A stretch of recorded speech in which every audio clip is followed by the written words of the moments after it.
Hello, mis cielitos, and welcome back. Coco and Rosh are here, and we are continuing Ace Attorney Investigations 2. Hello, Jordan. They weren't working together during the finals. I find that a little hard to believe.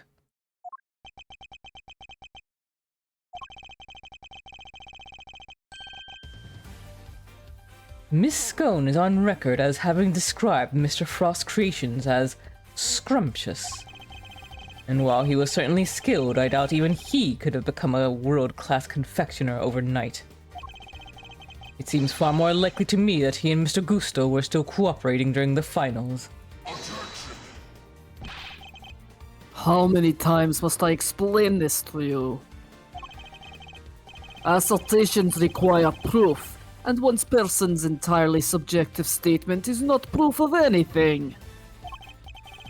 Besides, even amateurs can occasionally make delicious food. Perhaps Frost was simply lucky. My wife, for example, is an amateur whose cooking puts first-class chefs to shame. I think this is the first time he's ever mentioned his spouse. Right? At least he seems to be proud of her, question mark. Yeah, question mark? Well, thanks for the backhanded compliment, sweetheart. How is that not an entirely subjective statement? Furthermore, you are ignoring another crucial part of the pharmacist's testimony. Namely, that she also described some of Frost's works as having been unbearably salty. In other words, your evidence actually shows that Frost failed to produce the perfect confectionery. Yes. Tesk. Tusk. No more objections, I take it. There must be some way I can prove that Gusto and Frost were still collaborating. Mr. E? There's something that's been on my mind. Yes? What is it, Eddie? Frost's entry for the finals. Wouldn't it have taken a while to make? I would imagine so. Making flavored water, freezing it all, and then carving two whole sculptures? Could he really have done all that and help Mr. Gusto with his work? If it was me, I'd have barely gotten as far as the setting the flavored water up to freeze part. I just can't see how Mr. Frost could have pulled it off.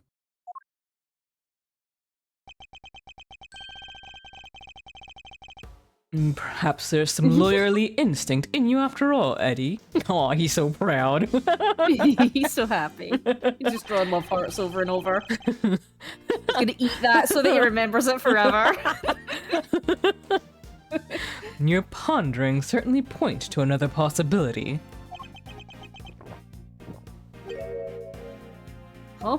Sorry, the pica hit. It's okay, Eddie. Buy some flavored paper notebook or something. Eddie's right. Mr. Frost would have needed to freeze his own large blocks of flavored ice to create his art. And there wouldn't have been time to do that during the contest itself.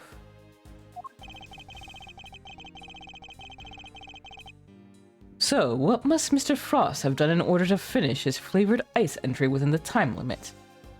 Make the ice the day before the final, make the ice the day of the final, make it out of something else entirely. The middle one, it's clearly what they're going for. The first one.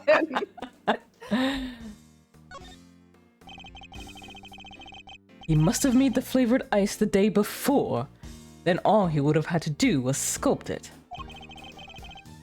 What are you muttering about now?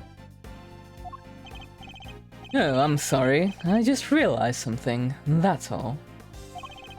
I realized that you're correct. Mr. E? I hope you know what you're doing. Oh, accepting defeat at last, are we? The only thing I'm accepting is that perhaps one of the things you said was true. They were helping one another right up until the day before the final. Just as you said, the day before the final really did mark the end of their collaboration. Mouth, please. Mr. Frost's entry was carved entirely from blocks of flavored ice. Ice which would have needed at least a day to freeze. And whose flavors would therefore have already been prepared by Mr. Gusto.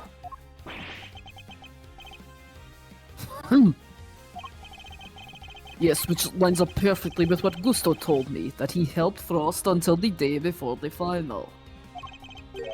In that case, why didn't Mr. Frost reciprocate and help Mr. Gusto in return? Because he wanted to win the competition, you fucking idiot! Sorry. I can hardly be expected to read the minds of the dead. Objection!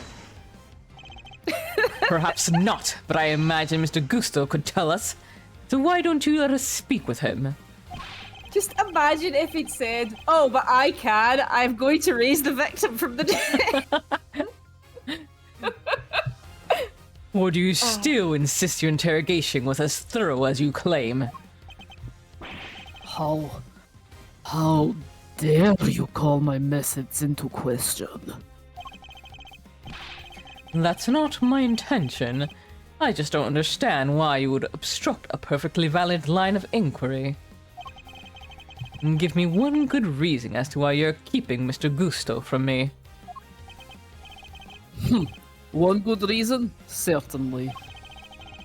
The how and why of Frost and Gusto's collaboration have absolutely no bearing on this case. Objection! How can you possibly say that with any certainty? If their relationship had broken down for some reason, that could very well have been the motive behind this murder. Could it indeed?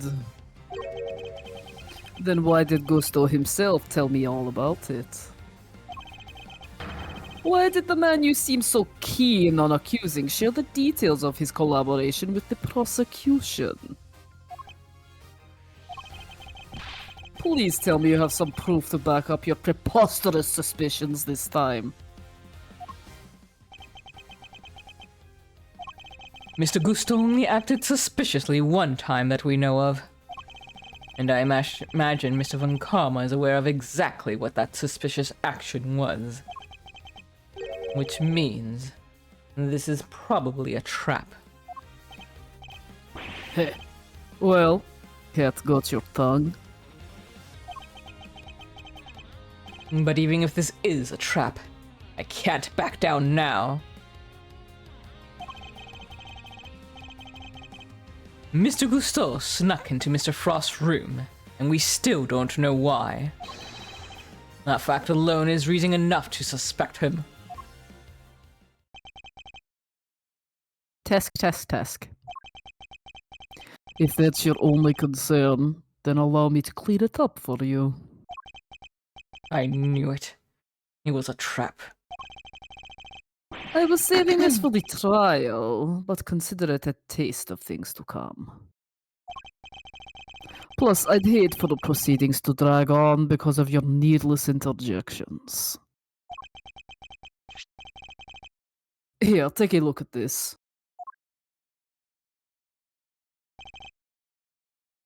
That's... They were lovers? Gusto and Frosts, and their sons. They were lovers. A photo of Frost, Gusto, and their sons. Gusto's son visited his father daily up through the semi-final.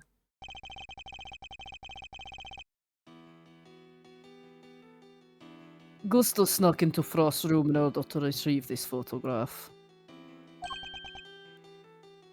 But why? It seems their sons attended the same elementary school. Gusto was concerned that the fact of Mr. Frost and his acquaintance might place him under undue suspicion.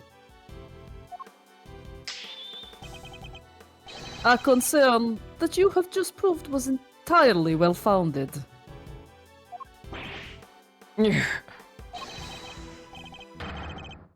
Gusto's actions make perfect sense, and you have given me no reason to believe otherwise.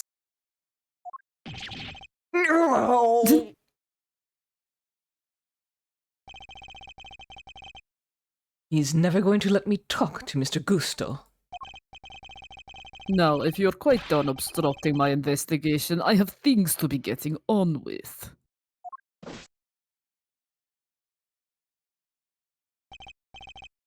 That smug, self-righteous joke. I'll give him something to be getting on with. What do we do, Mr. E? Mr. Tangaroa's finished if we can't figure something out. Things to be getting on with. What exactly could those things be? He has a body, a murder weapon, and a suspect in custody. And if the prosecution means to pursue Mr. Tangaroa, surely they have all they need. So why is Mr. Von Karma still investigating the scene of the crime?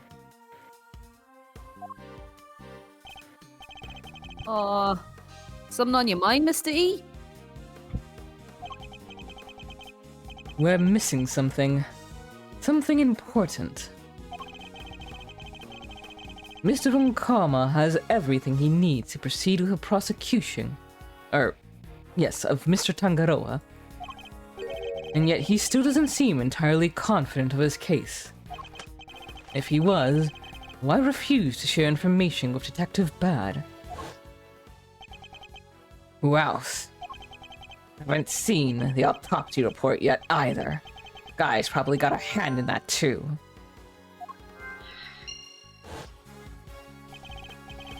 In addition, we still haven't solved the mystery of what happened to the evidence that went missing. And take another look at the scene in front of us, Detective.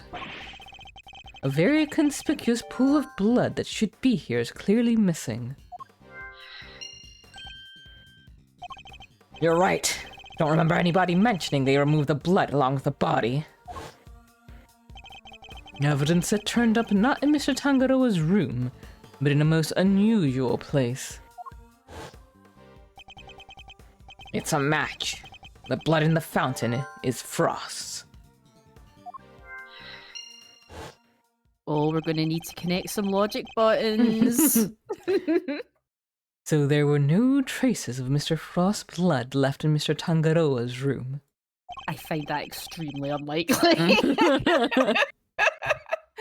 Yet, we found some in the fountain instead. Why? Alright. Blood in the fountain, missing victim's blood?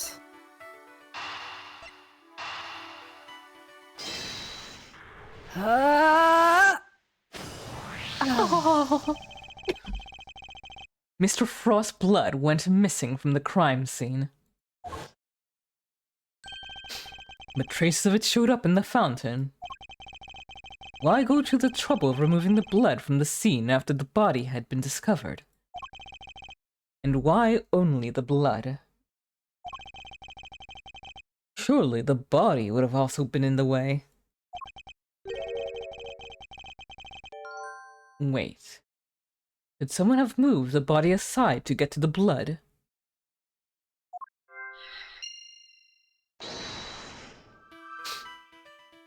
God, what could it be?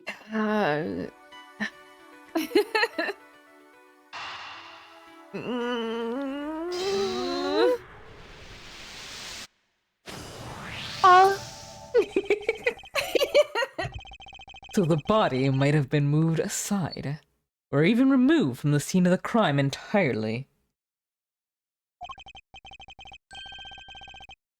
After all, as far as we know, there's still no autopsy report.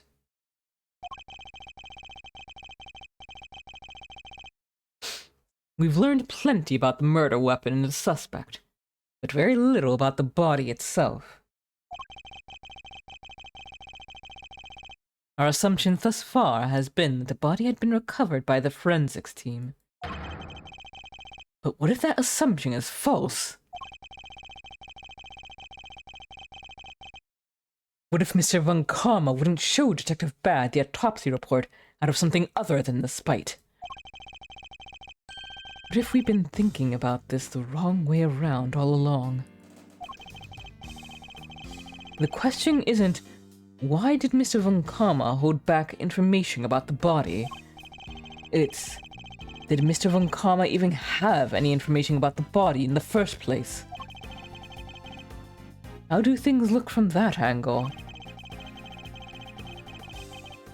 Perhaps a body hadn't been removed by the police in order to carry out an autopsy. Perhaps it had already been removed and hidden away by the culprit before their arrival. Oh, Mr. E? We've both heard the rumors about Mr. Von Karma's questionable methods. Fabricated witness statements, shady deals, forged evidence even. Oh, everybody said that stuff, but what's that got to do with us right now? I would never judge a person on the basis of rumors alone. I would. Even Mr. Von Karma. I tried my best to not let my preconceptions color our interactions with him. Nonetheless, it appears he may indeed be willing to twist the truth to his own ends. Twist the truth? You mean he's been playing dirty? I fear he might have been, and still is. And I'm not about to let him get away with it.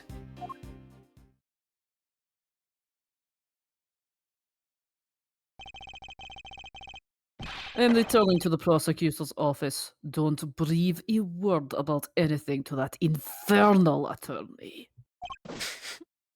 Yes, sir. Hold it! Yes. What is it now? I have a few questions, Mr. Von Karma, about a certain fact you've been keeping from us. Really? You mean to call the methods of an officially sanctioned investigation into question yet again? I'm warning you, if you obstruct the police in their work any further, there will be consequences. Objection! It's not the police I have an issue with, Mr. Von Karma. It's you. What? Isn't it on the prosecution to work out who the real culprit of a crime is? What foolishness is this? I have no intention of debating what the prosecution's role is or is not with the likes of you. But let me make one thing clear. My job is to identify suspects and ensure that every last one of them is convicted at all costs. Okay. Believe me when I say I leave absolutely no room for doubt when I present my perfect, unassailable cases. Objection! And how far would you go for your perfect cases? Would you create facts out of whole cloth, perhaps? Huh, and I thought you had outdone yourself already. But now you intend to accuse me of fabricating evidence? I do. Because it is why you've done nothing but hinder Detective Bad from doing his job at every turn. What are you talking about? You didn't shut him out of the investigation because you wanted him to keep an eye on us. You did it to stop him from finding out that you don't have the body. What? He doesn't have the body? Ridiculous! You're clutching at straws! I will tolerate no more of your preposterous slander. Then allow us to examine it. Prove me wrong if you can. Test. I'm afraid you'll have to try a little harder than that. I am under no obligation whatsoever to prove your baseless accusations one way or another. Objection! As you must have seen for yourself, a piece of bloodied chocolate is missing from the scene of the crime. Why did it disappear? And where did it go? What does it matter? Some blood went missing from the chest where the body was found. So what? So what indeed? That's precisely my question. If the body was still at the scene where the police got here, removing the blood would accomplish nothing. However, let us suppose for a moment that the body was not. If someone had wanted to erase any trace of what had happened in that room, then it all makes perfect sense. What is this petty obsession with the bloodstain? But since it's so important to you, why don't you tell me where you believe it went? Of course. After all, evidence is everything, as you never tire of telling us. I believe this should back up my theory quite nicely. What evidence do I have that shows where the blood from Mr. Tangaroa's room went? Report, right? The victim's blood report? Yeah. Yeah. Take that!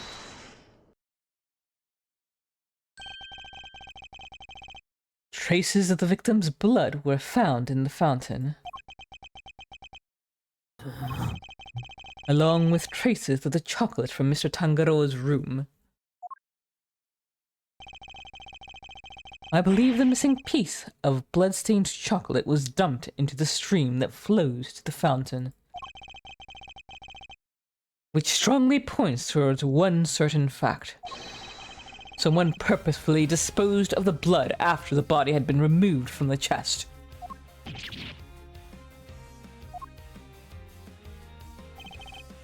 Mr. Funkama, where did you find the body? You didn't find it, did you? Answer me! Where did you get your hands on that kind of evidence? You have neither the authority nor the means to carry out that kind of analysis on the fountain water. No, but I do. Curse you, bad. You've been a thorn in my side from the moment you were assigned. Well, no longer. As of now, you are officially off the case. I was barely on it in the first place. Mr. Funkama, you still haven't answered my question. Will you admit it? Will you confirm that no body was ever recovered? Tisk. It's really quite the claim, you know. One that you'll never find any proof for, I'm afraid.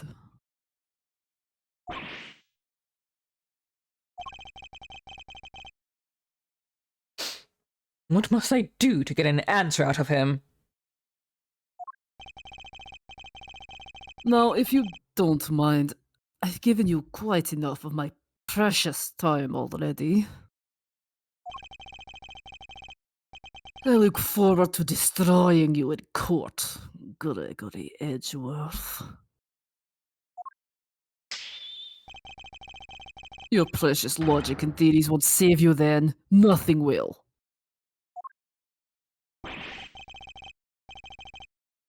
Mark my words, Mr. Funkama. Your methods will be your undoing.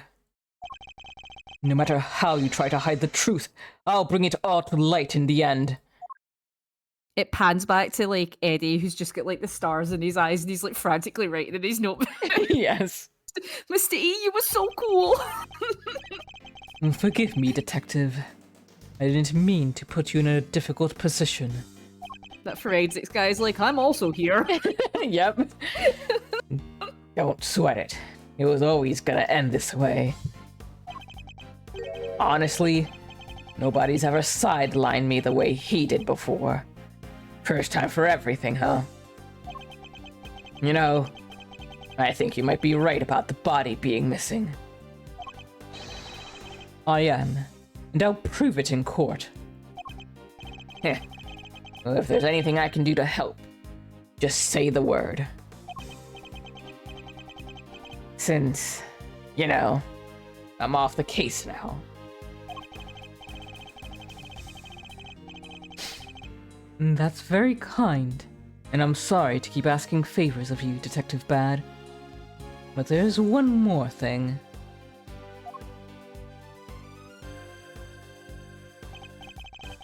Hey, what are you guys whispering about? Let me in on the secret.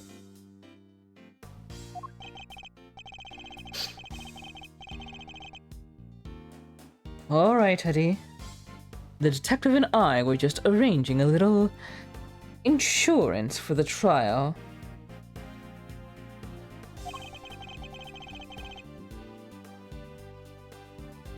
I think we have enough to see Mr. Tangaroa acquitted.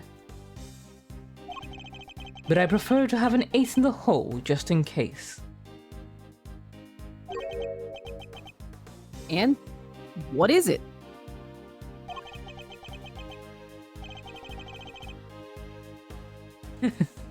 You'll find out in the courtroom. Wait, what? You letting me join you? Of course I am. You are my assistant after all. Ha!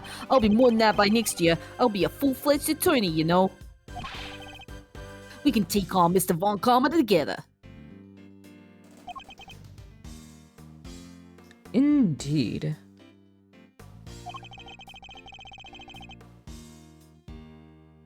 Though, I'm hoping we'll have freed Mr. Tangaroa by then. But if we're up against Mr. Von Karma, I guess we can't rule out the possibility that this might take some time. Right, but we'll do everything we can in the meantime. I know you can beat Mr. Von Karma, Mr. E. I believe in you.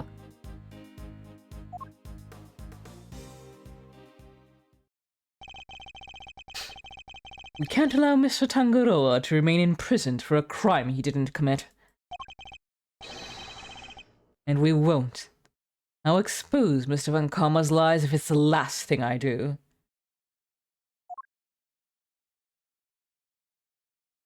I forget, did they say what year this was?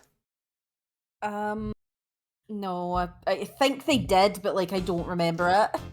Yeah, because I'm like, is this like the trial before? I think it's implied to be the Yeah. trial before. Yeah. You don't know how often I was holding back on saying with a gun.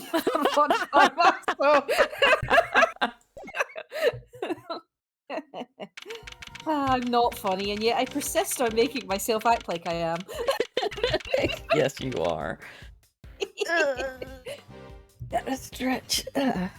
Yeah. How are we for time? We're good. Cool. April 2, 2:10 p.m. Zodiac Hall, Fountain Room.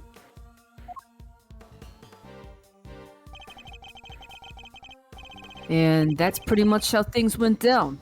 Those are the facts of IS-7 as far as I'm concerned. God, you look so much better as an adult.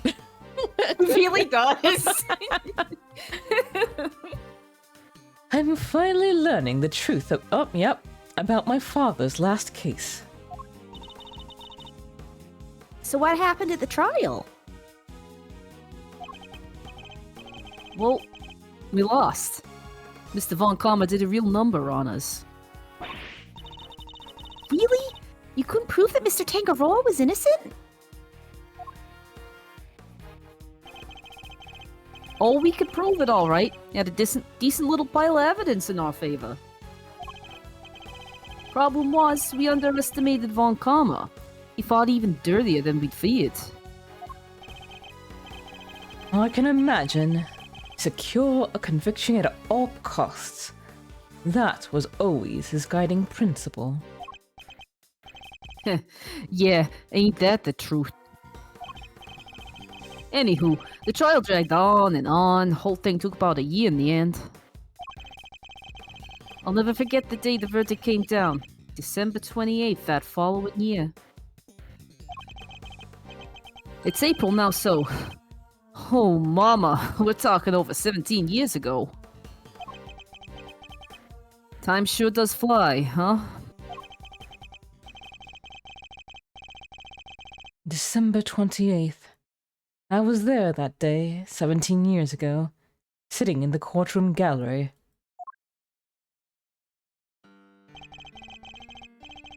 Just before the trial got started, Gregory noticed that Samson was looking even worse than usual. Turns out the poor guy had finally reached his limit. It was so bad, he even said he wanted to be found guilty. Wait, you mean they forced a confession out of him? Yeah, Von Karma got what he'd been pushing for from the very beginning.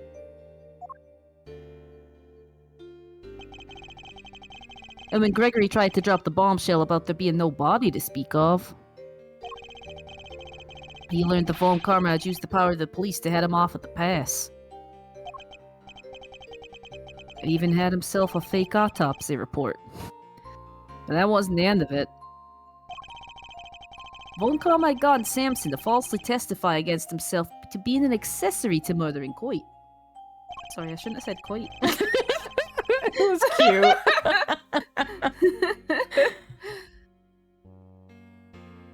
Combined with his confession, the poor guy's goose was well and truly cooked. But Gregory still had his ace in the hole, though.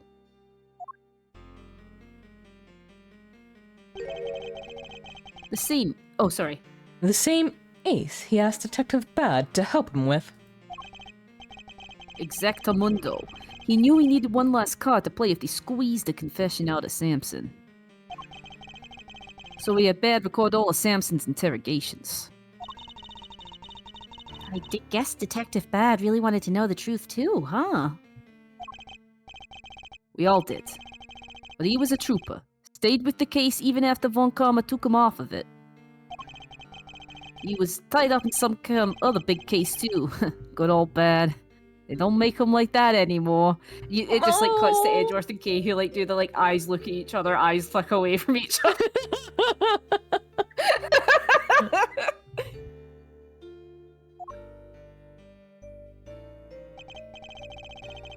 Anyway, Gregory presented the recordings as proof that Samson's confession was coerced. And you know what? It almost worked. A cop named Ian Seidman got fired. Samson's sorry that name. Yeah. God, parents just really seal their children's fate in this universe.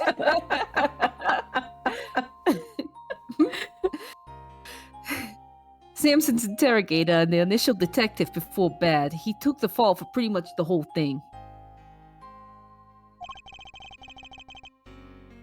But Von Karma didn't get away scot-free. Huh, that's weird. I always would have thought it was Scott. Free, not Scott as in person from Scotland. Free. There you go. In fact, he was disciplined by the chief prosecutor. For the one and only time in his 40-year career. Well, I mean, there's also the... There's the other time. Still, Sansom himself couldn't stomach another day in court. So when that guilty verdict came down, it didn't just signal the end of the day, but of the whole sad affair.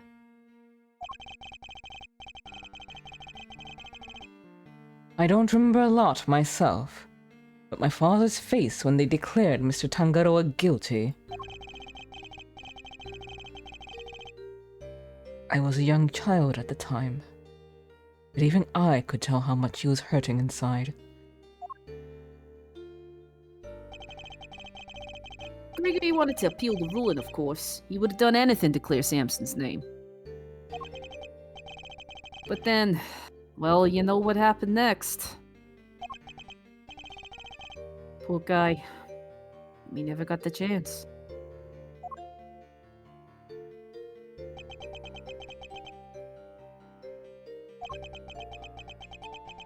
I should have left with him that day. I'll always blame myself for not doing that. But I shoved that aside and obsessed over something else instead. Or rather, someone else. I hated what you did. Hated you for choosing to stick with Von Karma.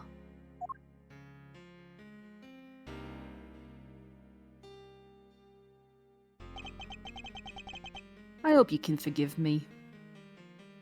And with that, we'll leave this episode off right here. Thank you all so very much for joining us. Hope you have a wonderful time zone wherever you are, and as always, please do take care of yourselves and each other. Toodaloo-hoo! Cheery!